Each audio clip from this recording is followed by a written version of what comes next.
You don't have to be French to enjoy a decent red wine. Charles Jocelyn de Cruz used to tell his foreign guests whenever he entertained them in Paris. But you do have to be French to recognize one, he would add with a laugh. After a lifetime in the French diplomatic corps, the Count de Cruz lived with his wife in an elegant townhouse on Quai Voltaire. He was a likable man, cultivated of course, with a well-deserved reputation as a generous host and an amusing raconteur. This evening's guests were all European and all equally convinced that immigration was at the root of Europe's problems. Charles de Cruz said nothing.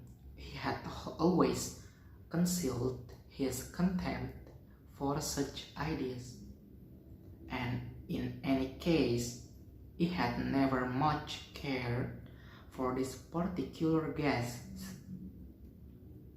The first of the red Bordeaux was being served with the veal, and one of the guests turned to the Cruz.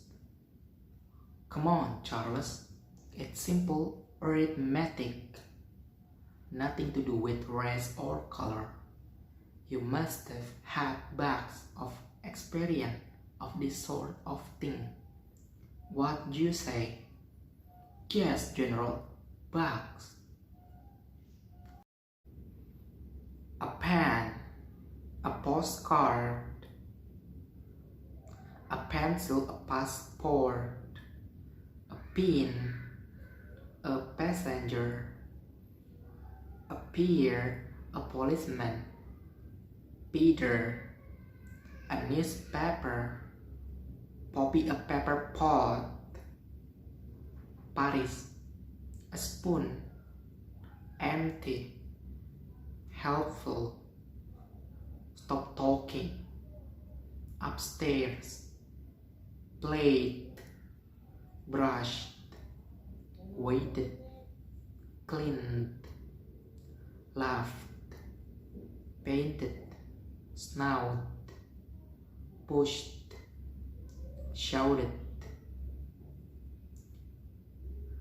closed, watched, wanted, filled, danced, landed, studied, walked, departed, pin, bin, pen, ben, pear, bear, cup, cup, pup, pup, poppy, bobby, tor, door, tarts, darts, cart, cart, ride, ride, train, drain, trunk, drunk. She was walking lazily, for the fierce April sun was directly overhead. Her umbrella blocked its rays, but nothing blocked the heat. The sort of raw, wild heat that crushes you with its energy. A few buffalo were tethered under coconuts, browsing the parched verges. Occasionally, a car went past, leaving its tweets in the melting pitch like the wake of a ship at sea.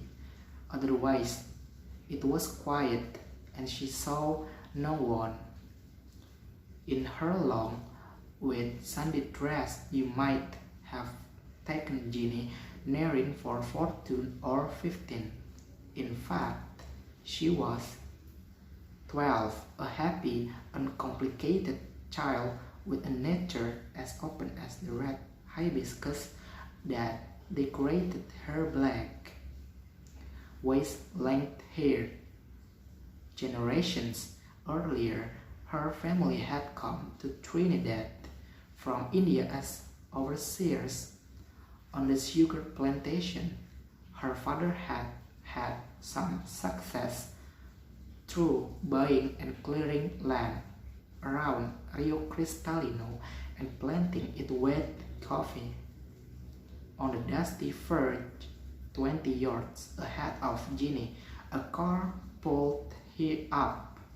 She had noticed it cruised by once before, but she did not recognize it and could not make out the driver through its dark windows, themselves as black as its gleaming paintwork. As she walked past it, the driver's glass started to open. "Hello, Ginny," she heard behind her. She paused and turned. A slight color rose beneath her dusky skin. Rafi Kirjani was tall and lean, and always well dressed. His black eyes and large, white teeth flashed in the sunlight as he spoke. Everyone in Rio Cristalino knew Rafi. Ginny often heard her unmarried sisters talk ruefully of him, of how, if only their father were alive and they still had land, one of them might marry him, and then they would squabble over who it might be and laugh at Ginny because she was too simple for any man to want. "How do you know my name, Rafi?" she asked with a thrill. "How do you know mine?" "Everyone knows your name. You're Mr. Kirjani's son." "Right. And where you going, Ginny?" She hesitated and looked down at the ground again. "To chapel," she said with a faint smile. "But Ginny, good Hindus go to the temple." His rich, cultured voice was gently mocking as he added with a laugh, "Or maybe the temple pundits aren't your taste in color." She blushed more deeply at the reference for Father Oliver's. She did not know how to reply. It was true that she liked the young French priest with his funny accent and blue eyes, but she had been going to the Catholic chapel for months before he arrived. She loved its cheerful hymns and its simple creed of one God, so different from those miserable Hindu gods who squabbled with each other like her sister at home. But to that, the vulgarity of Rafi's remark bewildered her because his family were known for their breeding. People always said that Rafi would be a man of honor like his father. Rafi looked suddenly grave. His dark skin seemed even darker. It may be that he regretted his words possible, he saw the confusion in Ginny's with white, brown eyes. In any case, he did not wait for an answer. "Can I offer you a lift to chapel? In my 21st birthday present?" he asked, putting his sunglasses back on. She noticed how thick their frames were. "Real good," she thought, like the big fat watch on his wrist. "It's a Mercedes from Papa. Do you like it?" he added nonchalantly. From the shade of her umbrella, Ginny peered up at a small lawn cloud that hung motionless above them. The sun was beating down mercilessly, and there was an ague in the air, and an overpowering sense of drought. With a handkerchief, she wiped the sweat from her forehead. Raffi gave a tug at his collar. "It's air-conditioned, Ginny, and you won't be late for chapel," he continued, reading her mind. But chapel must have been the last thing on Raffi's mind when Ginny, after a moment's hesitation, accepted his offer, for he drove her instead to a quiet sugar field outside town, and there, with the Mercedes concealed among the sugar cans, he introduced himself into her. Ginny was in a daze. Young as she was, she barely understood what was happening to her. The beat of calypso filled her ears, and the sugar cans towered over her as the cold draft from the air conditioner played against her knees. Afterwards, clutching the wretched flower that had been torn from her hair, she lay among the tall, sweet-smelling canes and sobbed until the brief tropical twilight turned to starry night. But she told no one, not even Father Oliver's. 2 weeks later, the little market town of Rio Cristalino was alive with gossip. Raffi Kirjani had been promised the hand of Sunita Morpolani. Like the Kirjanis, the Morpolanis were an established Indian family, one of the wealthiest in the Caribbean. But while the Kirjanis were diplomats, the Morpolanis were a commercial family.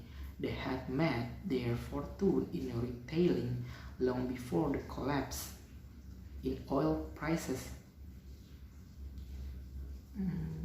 had emptied their customers' pockets, and now Morpolani stores were scattered throughout Trinidad and some of the other islands. Prudently, they had diversified into banking and insurance, and as a result, their influence was felt at the highest level. It was a benevolent influence, of course, never abused, for people always said the Morpolanis were a respectable family and well above reproach. They had houses in Port of Spain, Tobago and Barbados, as well as in England and India. But their main residence was a magnificent, sprawling colonial-style mansion just to the north of Rio Cristalino. The arranged marriage would be the social event of the following year. When Ginny heard of Rafi's engagement, the loathing she had conceived for him grew into a sort of numb hatred. She was soon haunted by a longing to repay that heartless, arrogant brute. She would give anything to humiliate him, to see that leering, conceited, green-white from his face, but outwardly she was unmoved. On weekdays she went to school, and on Sundays she went still to Father Oliver's afternoon service. Girl, you sure does have a lot to confess to that whitey, her mother would say to her each time she came home late from chapel. He's not a whitey, he's a man of God. That's as maybe, child, but don't forget he does be a man first. The months passed and she did not see Ravi again. And then it rained all through August. The rain hardly stopped. It rattled persistently on the galvanized roofs until you thought you would go mad with the noise. And if it stopped, the air was as sticky as treacle, and you prayed for it to rain again. The one day in October, towards the end of the wet season, when Ginny's family were celebrating her only brother's 18th birthday, something happened that she had been dreading for weeks.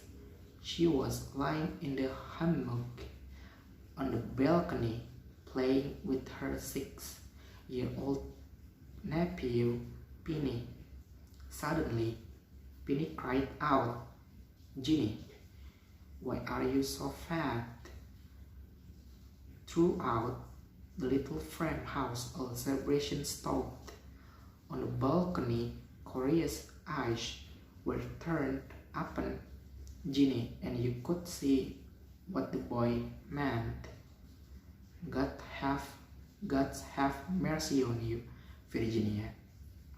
Watch the shape of your belly," cried Mrs. Nerin, exploding with indignation and pulling her daughter indoors, away from the prying neighbors' ears. Her voice was loud and hard, and there was a blackness in her eyes, like the blackness of the skies before thunder. How could she have been so blind? She cursed herself for it, in harsh question burst from her lips.